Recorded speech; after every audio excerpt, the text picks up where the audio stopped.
In this video I will show you a super simple method to fix the white balance of your photo. Select the white balance selector. Pick a target neutral.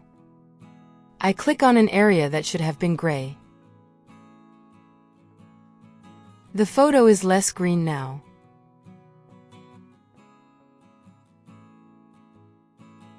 You can pick a different target neutral to see if this makes a difference.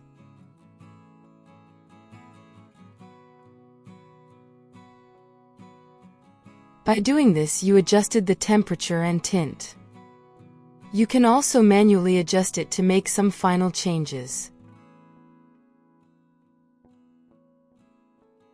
And that's how you fix the white balance of your photo.